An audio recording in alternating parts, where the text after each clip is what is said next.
everyone, I am Lalit Kumar, a physics faculty member of BBN Senior Secondary School, and I hope you will be staying healthy at your home. Keep on following the lockdown rules and support our government. Today we will discuss the numerical portion of the first unit, electrostatics. और आपको पता है मैंने पहले lecture में बताया था कि क्वांटाइजेशन के ऊपर न्यूमेरिकल भी आ सकता है जो कि 1 मार्क का होगा. तो here is one numerical which has appeared in HBSC board 2011. Along with this, it has been appeared in the so many model test papers regularly. तो ये numerical है how many electrons are there in 1 coulomb charge, कि एक coulomb charge में कितने electrons हैं. इसके options भी दे रखे हैं ऑब्जेक्टिव टाइप क्वेश्चन के लिए. तो इस क्वेश्चन को देख के हम बता सकते हैं कि ये क्वेश्चन बेस्ड है क्वांटाइजेशन ऑफ चार्ज पर, क्योंकि टोटल चार्ज दे रखा है, नंबर ऑफ इलेक्ट्रॉन्स पूछे हुए हैं. तो इसको सॉल्व करने के लिए Q is equal to 1 coulomb and we know according to quantization Q is equal to Ne. From here, if you want to find out the number of electrons, so N is equal to Q by E. ये N हमें निकालना है, इसी को इधर ले जाएंगे. N is equal to Q by E. Sign की हमें जरूरत नहीं क्योंकि नंबर ऑफ इलेक्ट्रॉन्स पूछे हुए हैं उन्होंने. तो इसको जब हम अप्लाई करेंगे, N is equal to 1 divided by 1.6 into 10 की पावर माइनस 19, दोनों की वैल्यू रख दी. Q is equal to 1 and E is this. We will find out 10 into 10 to the power 19 divided by 1.6. ये पॉइंट को हटाने के लिए 10 हो गया, माइनस 19 से पॉजिटिव 19 हो गया ऊपर ले जाने के लिए, और इसका जो आंसर आएगा that will be 6.25 into 10 to the power 18. So B is the answer. The next numerical is very easy numerical, but it has appeared in 2018. That was really a nice paper in 2018. और चारों ही सेटों में था. Question था the charge on electron. This was in like one first set, this was on second set, this was in third and that was on the fourth set. Very easy question कि आपको बताना है कि charge on electron. आप में से अधिकतर students इसका आंसर दे पाएंगे. This is the minus 1.6 into 10 to the power minus 19. This is the right for this electron. But charge on proton you know very well कि जितना चार्ज इलेक्ट्रॉन के ऊपर नेगेटिव में होता है उतना ही चार्ज प्रोटॉन के ऊपर पॉजिटिव में होता है. तो यही same to same term positive में आ गई. So for second B is the right answer.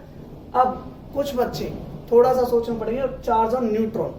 वैसे बहुत ही बेसिक क्वेश्चन है, तो इसका आंसर है 0 कूलम. और एक और सेट था जिसमें पूछा चार्ज ऑन एटम.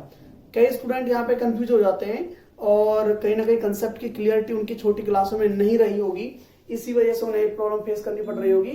एटम के ऊपर चार्ज जो होता है वो 0 होता है, क्योंकि उसके अंदर जितने नंबर ऑफ इलेक्ट्रॉन्स होते हैं उतने नंबर ही प्रोटॉन के होते हैं. तो दोनों एक दूसरे को कैंसिल आउट कर देते हैं.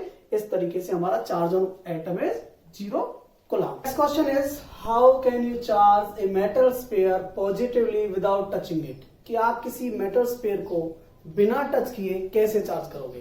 तो ये जो क्वेश्चन है बेसिकली बेस्ड है हमारा मेथड्स ऑफ चार्जिंग में.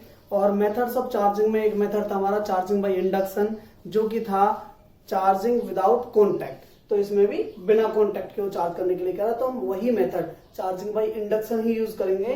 तो उसमें जो होता है वही होना है. मान लो this is the sphere of metal and initially it is uncharged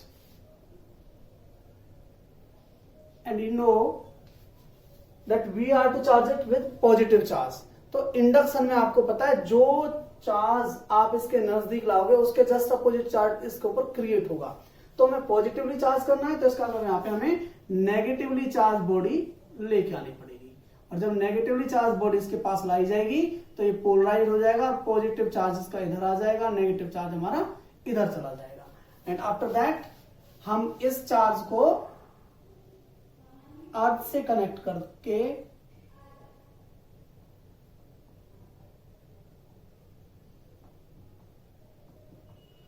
earthing का यूज करते हुए इस चार्ज को हम रिमूव कर देंगे. यहां से जो हमारा ये नेगेटिव चार्ज है ये इसके थ्रू फ्लो हो जाएगा. और नेक्स्ट स्टेप जो यहां पे पोलराइजेशन हो गया, यहां पर हमारा अर्थिंग हो गया, और उसके बाद ये हमारा जो चार्ज है ये इस अर्थिंग को हम रिमूव कर देंगे तो केवल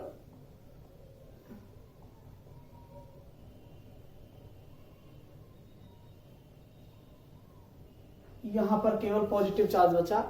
इसके बाद हम ये जो नेगेटिवली चार्ज बॉडी थी जिसको हम इसको पॉजिटिव चार्ज के लिए लाए थे, इसको भी रिमूव कर देंगे और हमारे पास मेटल स्फीयर के ऊपर पॉजिटिव चार्ज हमें मिल जाएगा। इस तरीके से हम इस क्वेश्चन को सॉल्व करेंगे चार्जिंग बाय। अब नेक्स्ट क्वेश्चन, ये भी एक अनसॉल्व न्यूमेरिकल है एनसीईआरटी का, और question is how much negative and positive charge is present in A cup of water, कि एक कप वाटर में कितना नेगेटिव चार्ज और कितना पॉजिटिव चार्ज प्रेजेंट है। इसमें क्वेश्चन में जो सबसे बड़ी प्रॉब्लम है हमारे लिए वो ये है कि उन्होंने क्वांटिटी ही नहीं दी है कि वाटर की क्वांटिटी क्या है। तो सबसे पहले तो हमें वाटर की क्वांटिटी जाननी होगी, उसके बाद हमें पता लगाना होगा कि कितने सारे मॉलिक्यूल्स वाटर के इसके अंदर होंगे, हर मॉलिक्यूल में कितने प्रोटॉन कितने इलेक्ट्रॉन होंगे, और फिर हम एक प्रोटॉन और एक इलेक्ट्रॉन के चार्ज को उस नंबर ऑफ मॉलिक्यूल के साथ, number of electron and number of proton के साथ हम मल्टीप्लाई करेंगे और हमें पता लगेगा कि कितना नेगेटिव और कितना पॉजिटिव चार्ज है। तो इसके लिए सबसे पहला हम क्या करेंगे कि हम मान लेंगे let the quantity of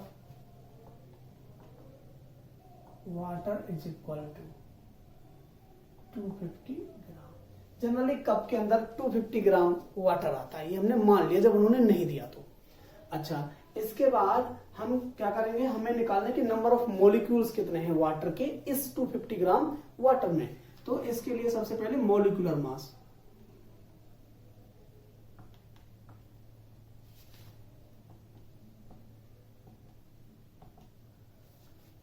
as you know water is H2O, तो H का मास हो गया 1 इंटू 2 प्लस में O, ऑक्सीजन का हो गया 16, इट इज 18। तो 18 ग्राम हो गया हमारा मॉलिक्यूलर मास किसका, वाटर का। अब हमें पता है मोल के कंसेप्ट के according 18 gram water contains is equal to 6 into 023 into 10⁻23 molecules, जो कि मोल का कंसेप्ट है कि जितना उसका मॉलिक्यूलर मास होता है उसमें एवोगैड्रो नंबर के बराबर मॉलिक्यूल्स होते हैं। तो इसका तो 18 ग्राम वाटर में कितने मॉलिक्यूल्स हैं, इतने। तो 250 ग्राम वाटर में कितने मॉलिक्यूल्स होंगे, that will become 6.023 into 10⁻23 divided by 80। ये 1 ग्राम वाटर के लिए निकल गया और 250 से मल्टीप्लाई कर दिया तो 250 ग्राम्स के बराबर ये हमारा निकल गया। इतने मॉलिक्यूल्स उसमें होंगे।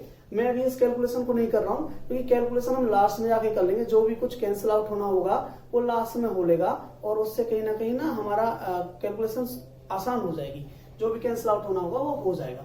अब हमने नंबर ऑफ मॉलिक्यूल्स निकाल दिया। अब उसके बाद आती है कि कितने नंबर ऑफ इलेक्ट्रॉन्स हैं एक मॉलिक्यूल के अंदर, वाटर के एक मॉलिक्यूल के अंदर कितने इलेक्ट्रॉन्स हैं। तो आप देख सकते हो H2O, इसमें H का जो एटॉमिक नंबर होता है दैट इज 1, इसका मतलब नंबर ऑफ इलेक्ट्रॉन्स 1 हो गए उसके अंदर, पर ये कितने हैं, 2 हैं।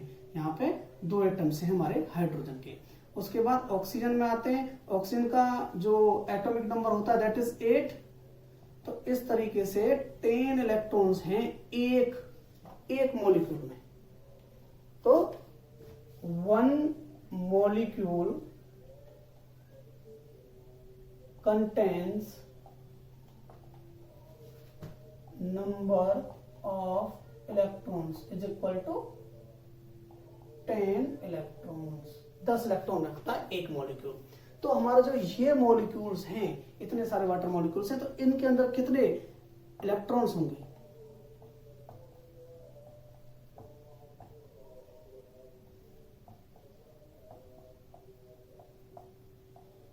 यहां पे मैं लिख सकता हूं कि टोटल नंबर ऑफ इलेक्ट्रॉन्स, पूरी क्वांटिटी में कितने नंबर ऑफ इलेक्ट्रॉन्स होंगे।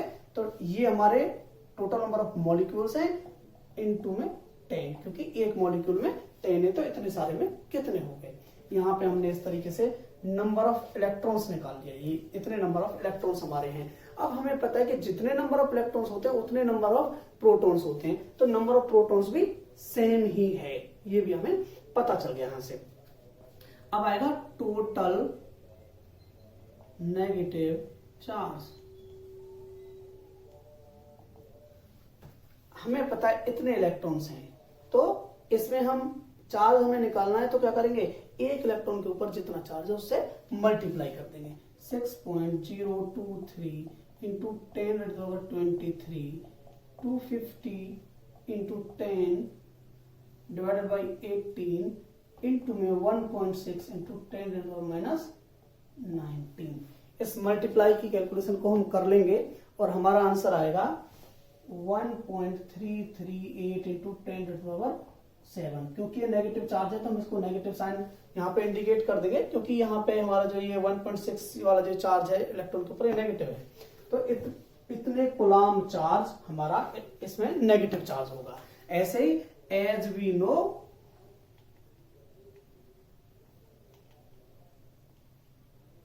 Number of electrons is equal to number of proton,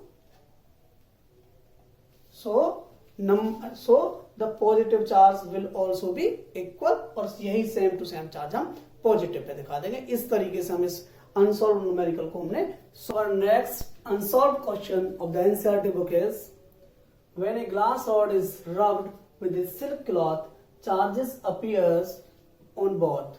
A similar phenomena is observed when many other pairs of bodies with many other pairs of bodies. यहां तक इसने कहा कि जब एक ग्लास रॉड को रब किया जाता है एक सिल्क क्लॉथ के साथ, तो दोनों के ऊपर चार्ज हमारा अपीयर होता है, जैसा कि आपने चार्जिंग बाई फ्रिक्शन मेथड में आपने पढ़ा था। और उसमें जब हम रब कर रहे थे ग्लास रॉड को सिल्क क्लॉथ के ऊपर, तो ग्लास रॉड के ऊपर पॉजिटिव चार्ज आ रहा था और सिल्क क्लॉथ के ऊपर नेगेटिव चार्ज आ रहा था। ऐसा ही कई सारे और भी बॉडीज हैं, जैसे कि एल्बोनाइट रॉड था और प्लस में हमारा फर था, कैट्स फर, तो उस तरह के कई सारे पेयर्स थे, हमने बहुत सारे डिस्कस भी किए हैं। तो उन सब पे ऐसा एक फिनोमेना हो रहा था। Explain how this observation is consistent with the law of conservation of charge.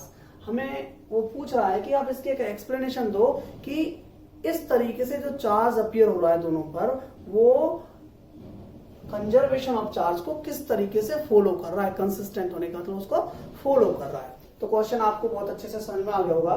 तो बेसिकली ये क्वेश्चन ही बहुत बड़ा है, इसका आंसर बहुत छोटा सा है कि जितना चार्ज हमारा ग्लास रॉड के ऊपर आया, मान लो ये ग्लास रॉड है, इसके ऊपर जितना पॉजिटिव चार्ज आया उतना ही सिल्क क्लॉथ के ऊपर नेगेटिव चार्ज आया। और इस तरीके से दोनों ही चार्जेस का मैग्नीट्यूड बराबर है, बट पोलरिटी जस्ट अपोजिट है, साइन जस्ट अपोजिट है। और इन दोनों का एल्जेब्रिक सम अगर हम करें तो वो क्या आएगा हमारा 0। इस वजह से ये कंजर्वेशन ऑफ चार्ज को फॉलो करेगा। इसके मैं सिंपल सा आंसर देना चाहूंगा, as the charge appears on the glass rod and silk rod is equal in magnitude but opposite in sign, so their algebraic sum is 0. This follows the conservation of charge. This is the now our next unsolved question of the NCERT is a polythene piece is rubbed with wool is found to have a negative charge of 3 into 10⁻⁻7 coulomb. It is saying that कि एक polythene का piece रब किया जाता है वूल के साथ, तो ऐसा पाया जाता है कि इस पर नेगेटिव चार्ज है 3 into 10⁻⁻7 कूलम्ब मैग्नीट्यूड का। Estimate the number of electrons transferred from which body to which body. ये पहला हमारा इसका पोर्शन है क्वेश्चन का। Second part B is there a transfer of mass from wool to polythene. This is the question, clear to everyone.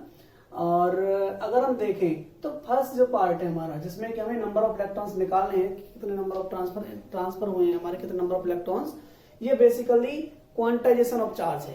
जैसा कि आप जानते हो उसमें हम करते थे Q is equal to 3 × 10⁻⁷ coulomb. वैसे ये नेगेटिव है, उसमें दिया है तो आप इसको नेगेटिव कर दें। अब हमें पता है कि according to the quantization of charge Q is equal to NE, और प्लस माइनस लगा सकते हो। यहाँ पे हमें निकालना है number of electron, so N is equal to Q/E। यहाँ से ये इधर चला जाएगा, पहले भी मैंने न्यूमेरिकल्स में ऐसा किया है, तो ये बन जाएगा 3 × 10⁻⁷ डिवाइडेड बाई 1.6 × 10⁻⁹। दोनों ही नेगेटिव है, नेगेटिव से नेगेटिव हमारा जो साइन है वो कैंसिल आउट हो, आंसर आएगा 1.875 × 10⁻12 electrons. This is the number of electrons which have been transferred. एक और उसने कहा है कि from which body to which body, हमें ये भी बताना है कि कौन सी बॉडी से कौन सी बॉडी पे गए हैं। तो हमें पता है इलेक्ट्रॉन्स जहां भी जाएंगे वहां पे नेगेटिव चार्ज क्रिएट हो जाएगा। तो नेगेटिव चार्ज क्रिएट किसके ऊपर हुआ है? A polythene piece is rubbed with wool is found to be a negative charge. Means ये नेगेटिव चार्ज किसके ऊपर पाया जा रहा है? पोलोथीन के ऊपर। तो it means the charge, the electrons are transferring from wool to polythene। तो इस तरीके से हमारा पहला पोर्शन ए पार्ट हमारा कंप्लीट हो गया।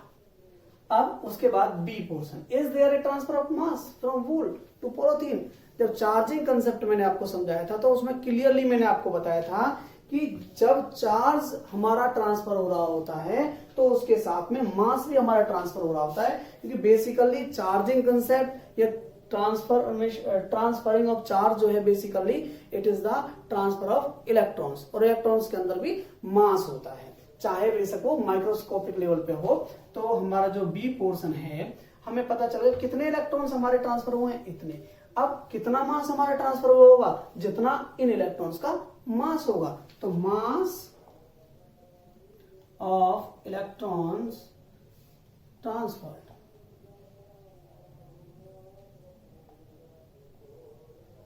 इज इक्वल टू 1.875 × 10⁻12 इंटू में एक इलेक्ट्रॉन का, ये तो टोटल इलेक्ट्रॉन्स हो गए, इंटू में एक इलेक्ट्रॉन का मास। मैंने आपको पहले भी बताया 9.1 × 10⁻31 किलोग्राम। अब हम इसकी मल्टीप्लाई कर लेंगे और यहां पर हमारा आंसर इसका निकल के आ जाएगा। That's it, you can note it down. तो ये हमारे न्यूमेरिकल्स हो गए जो कि बेस्ड हैं चार्जिंग के कॉन्सेप्ट्स पर और क्वांटाइजेशन ऑफ चार्ज के बेसिस पे। एक मैं छोटा सा मैसेज आप सभी को देना चाहूंगा कि जैसा कि आपको पता है लॉकडाउन अब बढ़ चुका है, तो कहीं ना कहीं आपको अब थोड़ा सा ज्यादा एक्टिव होना पड़ेगा। पहले हम भी सोच रहे थे कि बहुत जल्दी थोड़े बहुत दिनों में स्कूल्स हमारे ओपन हो जाएंगे और आप सभी से मिलके आपकी कॉपी वगैरह हम पूरी तरीके से प्रिपेयर करके चलेंगे। बट अब लग रहा है कि कहीं ना कहीं कॉपी की स्टार्टिंग आपको अपने घर से ही करनी पड़ेगी, क्योंकि कहीं ना कहीं टाइम अभी बहुत ज्यादा है और इस टाइम को हम वेस्ट नहीं कर सकते। तो आप सभी स्टूडेंट्स अपने घर पर ही एक फिजिक्स की कॉपी प्रिपेयर कर लें। उसमें मैंने लेक्चर 1 से जो पढ़ाया है उन टॉपिक्स को आप क्लियरली लिखना स्टार्ट कर दें। एक मैं अलग से पीडीएफ फाइल डालूंगा जो कि व्हाट्सएप पर सभी स्टूडेंट्स के पास पहुंच जाएगी। उस पीडीएफ फाइल को आप अपने पास रख के उसमें से जो ग्रीन पेन से लिखा हुआ मैटर है उसको अपनी कॉपी में नोट डाउन कर लें। बेसिकली वही आपके नोट्स में आना चाहिए और आप रेगुलरली अपने घर पे पढ़ें। Wastage of time will waste you. अगर आप टाइम को वेस्ट कर दोगे तो टाइम आपको वेस्ट कर देगा, आपको बर्बाद कर देगा। तो आप सभी को पढ़ना है और अपने आप से कोशिश करनी है, क्योंकि साइंस कहीं ना कहीं ऐसा सब्जेक्ट है जब तक आप खुद उसमें मेंटली प्रेजेंट नहीं होंगे, आप अपने एफर्ट्स उसमें पुट अप नहीं करोगे, तब तक वो आपके समझ में नहीं आ सकता। Thank you.